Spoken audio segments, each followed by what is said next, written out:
Hello everyone, this is Deepika. Welcome back to my YouTube channel. और आज जो discuss करेंगे unitary and federal system of the government.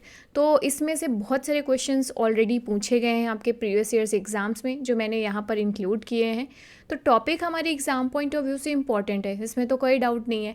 अब question किस तरीके से बन सकता है, तो ये मल्टीपल क्वेश्चन देखकर आप आइडिया लगा सकते हो कि किस तरीके का क्वेश्चन पूछा जा सकता है। प्रीवियस ईयर्स के क्वेश्चन को इंक्लूड करने का एक ही एम है मेरा, ताकि आपको आइडिया लगे कि किसी पर्टिकुलर टॉपिक से किस तरीके के क्वेश्चन फ्रेम किए जाते हैं, ताकि आप अपनी जो प्रिपरेशन है उसी डायरेक्शन में कर पाएँ।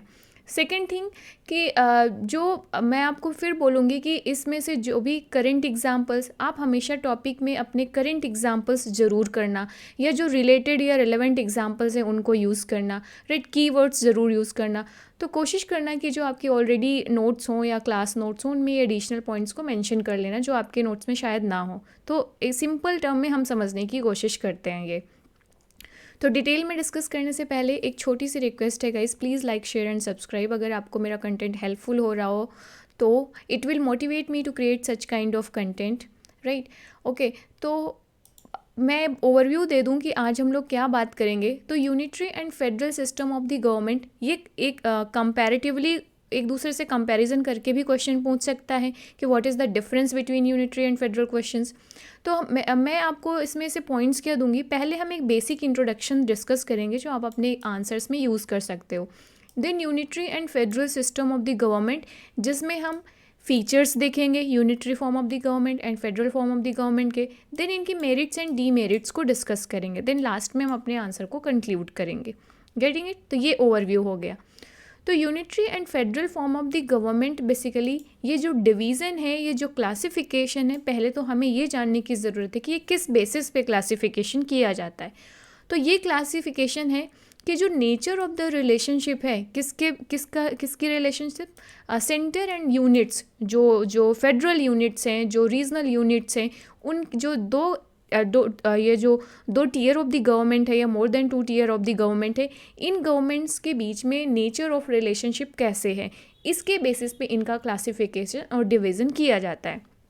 तो जैसे कि फेडरल गवर्नमेंट में क्या होता है, जो पावर एंड अथॉरिटी है वो डिवाइडेड होती है सेंटर और इसकी जो रीजनल यूनिट्स हैं उसके बीच में, जिन्हें हम स्टेट्स कहते हैं। यूनिटरी में आप देखेंगे कि ऐसा कोई डिवीज़न नहीं होता है, वहाँ पे डेलीगेशन ऑफ पावर होता है। सारी पावर कॉन्सेंट्रेटेड रहेगी यूनियन गवर्नमेंट या सेंट्रल गवर्नमेंट के पास, और वो अपनी इच्छा के अनुसार जो रीजनल यूनिट्स हैं, राइट, जो उनको डेलीगेट करेगी पावर को टाइम टू टाइम, राइट। तो फेडरल में, जबकि कॉन्स्टिट्यूशन में भी ऑलरेडी मेंशन रहता है कि भाई स्टेट की क्या पावर है और सेंटर की क्या पावर है। तो ये जो नेचर ऑफ रिलेशनशिप है, ये डिसाइड करती है कि जो गवर्नमेंट है वो किस टाइप की रहेगी, किस फॉर्म की रहेगी, वो यूनिटरी रहेगी या फेडरल। तो अब आप इजीली आइडेंटिफाई कर सकते हो कि किस नेशन में, कि वहाँ पर जो सेंटर और यूनिट्स हैं उनके बीच की जो पावर रिलेशनशिप है वो कैसी है। इसके बेसिस पे आप आइडिया लगा सकते हो कि ये जो गवर्नमेंट सिस्टम है वो यूनिटरी है या फेडरल है। कर सकते हो ना ये चीज़। तो ये बेसिक इंट्रोडक्शन हो गया। अब यूनिटरी गवर्नमेंट की बात करें तो हम पहले समझते हैं फीचर्स, कुछ एग्जांपल्स और मेरिट्स एंड डीमेरिट्स को डिस्कस करते हैं। तो यूनिटरी गवर्नमेंट में, जैसा ऑलरेडी मैंने बताया कि सिंगल सोर्स ऑफ पावर है, सारी पावर कहाँ पे कॉन्सेंट्रेटेड है, सेंटर के पास। So there is a concentration of power, और ये कॉन्सेंट्रेशन किसके पास है, सेंटर के पास है। देन सिंगल गवर्नमेंट, मतलब यहाँ पे डुअल पॉलिटी नहीं है कि state polity and then central polity. Single government का ये मतलब है कि एक गवर्नमेंट है सेंटर, और उसके नीचे जो अथॉरिटीज़ हैं, राइट, ये इसकी सबॉर्डिनेट हैं। जबकि आप फेडरल में देखोगे कि सेंट्रल गवर्नमेंट और स्टेट गवर्नमेंट दोनों अपनी इंडिपेंडेंट गवर्नमेंट है, और ये इंडिपेंडेंट, ये ऑटोनॉमी कॉन्स्टिट्यूशन के प्रोविजंस में मेंटेन की गई है। फॉर एग्जांपल, स्टेट लिस्ट के रूप में, जैसे इंडिया में स्टेट लिस्ट में जो सब्जेक्ट मेंशन है उन पर स्टेट की कंप्लीट ऑटोनॉमी है। जबकि यूनियन गवर्नमेंट, जो यूनिटरी गवर्नमेंट हम कहते हैं, सिंगल गवर्नमेंट, मतलब यहाँ पे जो इसके नीचे की अथॉरिटीज़ हैं वो सबऑर्डिनेट रहेंगी सेंट्रल गवर्नमेंट की। देन यहाँ पे रिटन एंड अनरिटन कॉन्स्टिट्यूशन हो सकता है, जैसे कि ब्रिटेन में अनरिटन कॉन्स्टिट्यूशन है, राइट। इसके बाद से ये रिजिड एंड फ्लेक्सिबल कॉन्स्टिट्यूशन हो सकता है, राइट या तो इस जैसे इंडिया में यूनिटरी फीचर्स भी हैं और फेडरल फीचर्स भी हैं, तो यहाँ पे मिक्स भी है ना, रिजिड एंड फ्लेक्सिबल दोनों तरीके के प्रोविज़न प्रेजेंट है। कुछ एग्जाम्पल, अब रिजिड एंड फ्लेक्सिबल जो ये बोला जाता है, ये इस बेसिस पे बोला जाता है कि इस कॉन्स्टिट्यूशन को अमेंड कैसे किया जा सकता है। अगर सिंपल प्रोसीजर है, सिंपल मेजॉरिटी है, तो वो फिर मतलब आसानी से चेंज किया जा सकता है कॉन्स्टिट्यूशन को, तो वो फ्लेक्सिबल हो गया। रिजिड का मतलब है कि इसको थोड़ा सा जो कॉन्स्टिट्यूशन को अमेंड करना, ऑल्टर करने की जो प्रोसीजर है वो टफ़ है, स्पेशल मेजॉरिटी है, बहुत सारी टर्म्स एंड कंडीशंस हैं, तो ये रिजिड कॉन्स्टिट्यूशन हो गया। तो फेडरल गवर्नमेंट में आप जनरली देखेंगे रिजिड कॉन्स्टिट्यूशन होता है, राइट, जबकि यूनिटरी में ज़्यादा या तो ब्लेंड होगा या तो फ्लेक्सिबल होगा। ओके, नेक्स्ट एग्जांपल्स कुछ मेंशन कर सकते हो, जैसे कि United Kingdom, France, Japan, right, यहाँ पे क्या है, unitary form of the government है, they are the example for the unitary model of the government. तो अब इसकी मेरिट्स एंड डीमेरिट्स क्या हैं? तो मेरिट्स अगर आप देखें तो पाएंगे कि जो unitary form of the government है या यूनिटरी मॉडल है, ये स्मॉल कंट्रीज़ में तो ठीक है, सुटेबल है, चल जाता है, लेकिन लार्जर कंट्रीज़ में क्या होता है ना, वेरियस जो स्टेट्स हैं, जो रीजनल यूनिट्स हैं, उनके एस्पिरेशंस को या जो उनकी डिमांड्स हैं, इंटरेस्ट हैं, उनको एकोमोडेट करना थोड़ा मुश्किल होता है, राइट। क्योंकि अगर आपका एरिया कम है, पॉपुलेशन कम है, तब तो ठीक है, आप सेंट्रलाइज्ड तरीके से एडमिनिस्ट्रेशन चला लेंगे। लेकिन जब अगर लार्जर कंट्रीज़ है, बिग कंट्रीज़ हैं, तो वहाँ पर क्या दिक्कत आती है कि हर एक रीजन की अलग अपनी एस्पिरेशन है, क्योंकि वहाँ की रीजनल कंडीशन अलग है। फॉर एग्जांपल इंडिया में ही हम देख लें तो आप देखोगे कि नॉर्थ ईस्ट की जो कंडीशंस हैं वो अलग है, वहाँ की अपने अलग डिमांड, अपने अलग चैलेंजेस हैं। साउथ इंडिया की अपनी डिमांड्स हैं, अपने अलग चैलेंजेस हैं, तो इनकी डिमांड्स भी अलग अलग है ना। तो सेंट्रलाइज्ड टेंडेंसी पे थोड़ा टफ होगा यूनियन गवर्नमेंट के लिए एडमिनिस्टर करना। तो इफ़ेक्टिव एडमिनिस्ट्रेशन के लिए क्या है, ये डिवीज़न ऑफ द पावर हो गया। ओके, ये मेरिट मतलब स्मॉल कंट्रीज़ के लिए ठीक है। देन यहाँ पे कन्फ्लिक्ट ऑफ अथॉरिटी नहीं होता और रिस्पॉन्सिबिलिटी की। क्यों नहीं होता? क्योंकि सारी पावर जब सेंटर के पास है तो भाई डिसीजन भी उसी को लेना है, सेंट्रल गवर्नमेंट को ही रिस्पॉन्सिबल रहना है, अकाउंटेबल होना है। जबकि आप देखोगे कि जो federal form of the government रहेगा, वहाँ पे देखोगे कि क्या होता है, तू मैं होता रहता है। जैसे कि स्पेशली एक एग्जांपल बहुत पॉपुलर है इंडिया के पर्सपेक्टिव में देखें तो वेस्ट बंगाल और सेंट्रल गवर्नमेंट। वेस्ट बंगाल का एलिगेशन रहेगा सेंट्रल गवर्नमेंट ने नहीं किया, या सेंटर का एलिगेशन रहेगा कि वो तो स्टेट गवर्नमेंट ने नहीं किया। तो ऐसे ही दिल्ली के केस में आप देखोगे दिल्ली गवर्नमेंट और सेंट्रल गवर्नमेंट के बीच में चलता रहता है ना, कि भाई ये तो हमें सेंट्रल गवर्नमेंट ने अलाउ नहीं किया, ये तो जिम्मेदारी सेंट्रल गवर्नमेंट की थी, सेंट्रल बोले गए तो स्टेट की जिम्मेदारी थी। तो ये चीज़ unitary form of the government में नहीं होती है, तो यहाँ पे स्मूथ फंक्शनिंग होती है। This is the merit of the unitary form of the government. Then next है कि यहाँ पे unitary form of the government में क्या है, प्रॉम्प्ट डिसीजंस होते हैं, मतलब क्विक डिसीजंस होते हैं। जो डिसीजन मेकिंग प्रोसेस है वो थोड़ी स्पीडी एंड फास्ट होती है। द रीज़न इज़ दिस कि आपको रीजनल यूनिट के साथ में कंसल्टेशन नहीं करनी है, राइट। आपको क्या करना है, आपको जो सेंट्रल गवर्नमेंट है उसके पास पावर है, अथॉरिटी है, उसे डिसीजन ले लेना है। तो क्विक डिसीजंस होते हैं, इफ़ेक्टिव डिसीजन मेकिंग होती है। जबकि आप देखोगे कि जब फेडरल गवर्नमेंट मॉडल को डिस्कस करेंगे तो वहाँ पर टाइम टेकिंग प्रोसीजर होता है डिसीजन को लेना, क्योंकि स्टेट के साथ मान लीजिए कंसल्ट करना है, राइट, उनके साथ भी उनके पॉइंट ऑफ व्यू को करना है, मीटिंग करना है सीएम के साथ में, ये तो थोड़े टफ रहते हैं। देन यूनिटरी गवर्नमेंट क्या है, थोड़ी लेस एक्सपेंसिव है। लेस एक्सपेंसिव किस सेंस में बोला जाता है, क्योंकि यहाँ पर आपको दो तरीके, जो डुअल गवर्नमेंट तो है नहीं, तो 2 बार इलेक्शन तो नहीं कराने, तो थोड़ी सी लेस एक्सपेंसिव है जो एडमिनिस्ट्रेशन है वो। आप देखोगे कि जो डुअल गवर्नमेंट जहाँ पे फेडरल मॉडल है, वहाँ पे सीएम का भी मतलब स्टेट गवर्नमेंट का इलेक्शन अलग हो रहा है, स्टेट असेंबलीज़ का, सेंट्रल गवर्नमेंट का अलग इलेक्शन हो रहा है। तो ये एक्सपेंडिचर जो कॉस्ट ऑफ एडमिनिस्ट्रेशन है, राइट, ये सारा थोड़ा सा बढ़ जाता है। Then unitary form of government में अमेंडमेंट्स थोड़े इजी होते हैं, राइट, क्योंकि डिसीजन मेकिंग पावर सेंटर के पास है। देन यहाँ पे uniformity of law and administration रहता है, क्योंकि यहाँ पे वन वे है, टॉप टू बॉटम, मतलब ऊपर से डायरेक्शन आएगा और पूरा एक तरीके से सब जगह लागू होगा, तो यूनिफॉर्मिटी रहती है। अभी फेडरल फॉर्म में देखेंगे कि जो सेंटर है और जो रीजनल यूनिट्स हैं वो उनके अपने अपने क्षेत्र पे अलग अलग डिसीजंस लेंगे। जैसे एक एग्जांपल एग्रीकल्चर का लेंगे आप, तो एग्रीकल्चर में जनरली क्या होता है इंडिया में, वो स्टेट सब्जेक्ट है, तो स्टेट अपने डिसीजंस बनाते हैं, लेते हैं, राइट। तो हो सकता है कि डिफ़र करे स्टेट टू स्टेट, जो इस एग्रीकल्चर से रिलेटेड जो प्रोविजंस हैं, मार्केट से रिलेटेड हो गए, प्रोडक्ट से रिलेटेड हो गए, वो अलग अलग होते हैं, राइट। तो ये कुछ मेरिट्स हैं कि स्मॉल कंट्रीज़ के लिए सुटेबल है, राइट, कॉन्फ्लिक्ट ऑफ अथॉरिटी नहीं होता है, राइट, क्विक डिसीजंस लिए जाते हैं, राइट, ये लेस एक्सपेंसिव होती है, इजी है थोड़ा सा अमेंडमेंट करना, और uniformity of the law and administration होता है। तो ये मेरिट्स हो। अब डीमेरिट्स क्या हैं भाई? तो डीमेरिट सबसे इम्पॉर्टेंट ये कि सुटेबल नहीं होता है ये किसके लिए, जो लार्जर कंट्रीज़ हैं, पॉपुलेशन एंड ऑल। फिर इसके बाद से कुछ जो कॉम्प्लेक्स प्रॉब्लम होती हैं एडमिनिस्ट्रेशन की, उसमें डिले आती है। सेंट्रल गवर्नमेंट को अगर टैकल करना है, मान लीजिए कोई कॉम्प्लेक्स प्रॉब्लम या चाइल्ड मैरिज, एजुकेशन, तो क्या होगा, एडमिनिस्ट्रेटिव डिले होता है। एंड आप देखेंगे इसीलिए धीरे धीरे जो सेंट्रल गवर्नमेंट है वो क्या करती है, स्टेट लिस्ट के सब्जेक्ट को कहाँ पर ले आती है, कंकरेंट लिस्ट, राइट, ताकि उसमें सेंट्रल स्टेट दोनों लॉ बना सके।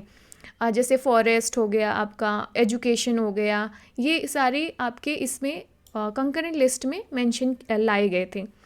Then central government will not concentrate on the local problems, local interest. And हाँ, सबसे बड़ी जो डीमेरिट्स होती है unitary form of the government की, कि जो लोकल प्रॉब्लम्स होती हैं ना, जो लोकल इंटरेस्ट होते हैं, उन पे बहुत कम ध्यान दिया जाता है इस मॉडल ऑफ द गवर्नमेंट में। द रीज़न इज़ दिस, क्योंकि जो फील्ड है ना, जो ग्राउंड रियलिटीज़ हैं, वो शायद सेंट्रल अवेयर नहीं है। जो लोकल अथॉरिटीज़ होती हैं वो ज़्यादा अवेयर होती हैं जो लोकल प्रॉब्लम्स हैं, तो ये एक इशू आता है। देन कॉन्सेंट्रेशन जो का ऑफ पावर, वो ना एक पर्टिकुलर लेयर पे है, जो यूनियन गवर्नमेंट है, तो प्रॉब्लम ये आती है कि उसका आर्बिट्री मैनर में यूज़ हो सकता है। ओके, तो ये डीमेरिट्स हो गए। अब federal form of the government, federal form of the government में क्या रहेगा, जो पावर रहेगी वो डिवाइडेड रहेगी central government and state government के बीच में। तो यहाँ पर आप देखोगे कि दोनों ही अपने अपने डोमेन में इंडिपेंडेंटली परफॉर्म करेंगे, या जो एडमिनिस्ट्रेशन है वो करेंगे। ओके, तो यहाँ पर जो फेडरल गवर्नमेंट, जो स्टेट गवर्नमेंट या प्रोविंस गवर्नमेंट होती हैं, इनके पास थोड़ी सी ऑटोनॉमी रहती है डिसीज़न लेने की। तो यहाँ पर पहली feature division of power, written constitution, rigid constitution, क्योंकि स्टेट की ऑटोनॉमी मेंटेन करनी है तो कॉन्स्टिट्यूशन को चेंज करना थोड़ा टफ होता है। देन जो independent judiciary, okay, by cameral legislature, जो पार्लियामेंट है, लेजिस्लेचर है, उसके 2 हाउसेज होते हैं, ताकि स्टेट को भी रिप्रेजेंटेशन मिलता है यूनियन लेवल पे। कुछ एग्जांपल दे सकते हैं, यूएस, स्विट्ज़रलैंड, ऑस्ट्रेलिया, कनाडा, रसिया, राइट, ये सारे कुछ एग्जांपल आप मेंशन करना। अब मेरिट्स एंड डीमेरिट्स में आते हैं, जो सबसे इम्पॉर्टेंट है। सो मेरिट्स की अगर बात करें तो आप देखेंगे कि यहाँ पर लोकल ऑटोनॉमी को नेशनल यूनिटी के साथ रिकॉन्साइल किया जाता है, राइट। तो इस तरीके से नेशनल यूनिटी को मेंटेन करने के साथ साथ हम क्या करते हैं, जो रीजनल एस्पिरेशंस हैं, जो रीजनल ऑटोनॉमी है, उसको भी मेंटेन कर लेते हैं। तो एक बैलेंस अप्रोच हो गया, राइट। इसके बाद से एडमिनिस्ट्रेटिव एफिशिएंसी यहाँ पे थोड़ी बढ़ जाती है। क्यों? क्योंकि जो पावर हैं, जो टास्क हैं, वो डिवाइडेड हैं सेंटर और स्टेट के बीच में। तो यहाँ पर एडमिनिस्ट्रेटिव थोड़ा इफ़ेक्टिव होता है, जिससे कि ये पता चले कि जो लोकल प्रॉब्लम्स हैं, जो स्टेट की प्रॉब्लम्स है, वो अपने टेरिटरी, अपने क्षेत्र में वो डील कर रहे हैं उससे। Then distribution of power checks, मतलब यहाँ पर जब पावर का डिस्ट्रीब्यूशन है ना, सेंट्रल गवर्नमेंट और जो स्टेट हैं उनके बीच में, तो जो सेंट्रल गवर्नमेंट है ये आर्बिट्री मैनर पे मतलब एक्ट नहीं कर सकते, क्योंकि पावर डिस्ट्रीब्यूटेड है। एक सिंगल अथॉरिटी पे तो पावर कॉन्सेंट्रेटेड नहीं है, यहाँ पर पावर का डिस्ट्रीब्यूशन है। तो यहाँ पर इफ़ेक्टिव यूज़ ऑफ पावर होगा, आपको ये देखने को मिलेगा, जो गुड गवर्नेंस इस्टेब्लिश करेगा। देन बिगर कंट्रीज़ के लिए सुटेबल होता है। Then economic and cultural progress के लिए भी अच्छा है, क्योंकि स्टेट की ऑटोनॉमी है। तो स्टेट जो है, जो रीजनल यूनिट्स हैं, वो अपने कल्चर, अपनी इकोनॉमी को अपने तरीके से उसको हैंडल करते हैं। क्योंकि आप देखो, जैसे नॉर्थ ईस्ट स्टेट है इंडिया में, वहाँ पे अलग इकोनॉमी है, अलग कल्चर है, साउथ का अलग कल्चर है, अलग इकोनॉमी है। तो अपने अपने कल्चरल एंड इकोनॉमिक प्रोग्रेस को अपने रीजनल एस्पिरेशंस के हिसाब से मैनेज किया जा रहा है, राइट। तो ये कुछ मेरिट्स हो गई। डीमेरिट्स की बात करें तो सबसे पहले कि फेडरल गवर्नमेंट क्या हो जाती है, वीक होती है as compare to unitary government. ये ध्यान रखना। क्यों? क्योंकि यहाँ पर डिसीज़न जब आप ले रहे हो, जब सेंट्रल गवर्नमेंट डिसीज़न ले रही है, तो हमें जो स्टेट हैं, जो रीजनल यूनिट्स हैं, उनके एस्पिरेशंस को भी ध्यान रखना है। अब जब पावर डिवाइडेड हो गई तो स्वाभाविक सी बात है सेंट्रल गवर्नमेंट या फेडरल गवर्नमेंट वीक हो जाएगी ना, क्योंकि पावर का डिवीज़न हो गया अब। ओके, देन फेडरल गवर्नमेंट थोड़ी सी एक्सपेंसिव होती है, क्योंकि यहाँ पर आप देखेंगे कि कैसे जो इलेक्शंस है, दो दो बार इलेक्शन हो रहे हैं। यूनियन गवर्नमेंट का इलेक्शन अलग हो रहा है, स्टेट गवर्नमेंट के इलेक्शंस अलग हो रहे हैं, राइट। देन प्रोविंशियल टेंडेंसीज़ बहुत कॉमन होती है सिस्टम में। जैसे कि अब इंडिया में आप एग्जांपल ले लें तो क्या रहता है कि साउथ में जैसे हिंदी को फॉर एग्जांपल अगर लैंग्वेज बनाने की कोशिश की जाती है, ऑफिशियल लैंग्वेज, राइट, या नेशनल लैंग्वेज, सॉरी, तो क्या होता है कि बहुत जैसे नॉर्थ ईस्ट स्टेट या साउथ स्टेट हैं वो उसका विरोध करेंगे कि ये हम पर थोपा जा रहा है। तो प्रोविजनल टेंडेंसीज़ हैं, लार्ज कंट्रीज़ है, डाइवर्सिटी ज़्यादा है, मल्टीपल लैंग्वेजेस हैं, तो प्रोविंशियल टेंडेंसीज़ रहती है जनरली कि हमारे अपने प्रोविंस का ज़्यादा बेहतर होना चाहिए, हमारी प्रोविंस की जो नीड्स हैं, इंटरेस्ट है, उसको कंसीडर किया जाए, ये टेंडेंसीज़ रहती है। Then lack of uniformity in administration, क्योंकि स्टेट को अपनी ऑटोनॉमी है तो हर स्टेट अपने अपने हिसाब से अलग अलग लॉ बना रहे हैं। कभी कभी नेशनल यूनिटी को थ्रेट भी हो जाता है, जैसे सेपरेटिस्ट मूवमेंट चलते हैं, जैसे फॉर एग्जांपल खालिस्तान या ग्रेटर नागालैंड जो रहता है, इसकी डिमांड, तो नेशनल यूनिटी को खतरा भी होता है। बोडोलैंड की डिमांड चलती है। Then distribution of power between the centre state, कई बार कॉन्फ्लिक्ट ऑफ इंटरेस्ट क्रिएट हो जाता है।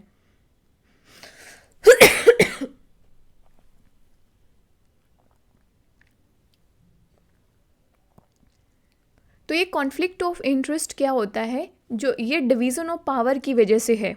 ओके, जैसे डुअल सिटीजनशिप, ये एक प्रॉब्लम, जैसे अमेरिका में आप देखेंगे कि डुअल सिटीजनशिप है, ये एक इसका डीमेरिट है ना। फिर आइडेंटिटी, आप नेशन के साथ आइडेंटिटी कैसे करोगे। देन रिजिड कॉन्स्टिट्यूशन है, तो थोड़ी सिचुएशंस जैसे टाइम्स एंड सर्कमस्टेंसेस की नीड के अकॉर्डिंग क्या होता है, उसको चेंज करना थोड़ा टफ हो जाता है। देन समटाइम्स स्टेट गवर्नमेंट्स क्या करते हैं, फॉरेन पॉलिसी में भी प्रॉब्लम क्रिएट करते हैं, तो ये इसका डीमेरिट है।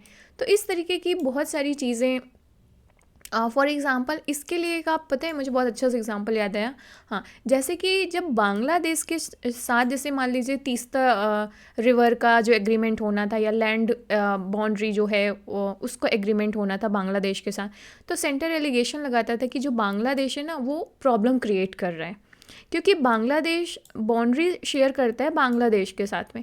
तो नेशन, अगर मान लीजिए इंडिया फॉरेन पॉलिसी कोई बनाता है पॉइंट बांग्लादेश के लिए, तो फिर वेस्ट बंगाल उसमें प्रॉब्लम क्रिएट करता है। तो ये बहुत ही मतलब बहुत ही अच्छा एग्जाम्पल है, जो आप हमेशा आपको इंडियन पॉलिटिक्स में ये देखने को मिलेगा, तो इसको ज़रूर यूज़ करना। तो ये था कुछ मेरिट्स, डीमेरिट्स और features of the federal and unitary government. और लास्ट में से कंक्लूड कर देना कि हाँ, कि आप दोनों ही सिस्टम के अपने मेरिट्स एंड डीमेरिट्स हैं, मतलब एडवांटेज एंड डिसएडवांटेज, डिपेंड करता है कि किस कंट्री में क्या सूटेबल रहेगा, उस हिसाब से कंट्रीज सिस्टम को अडॉप्ट करते हैं।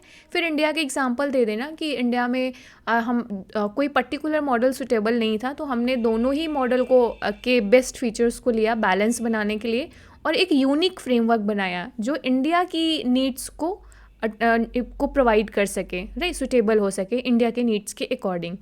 तो ये चीज़ मेंशन कर देना लास्ट में।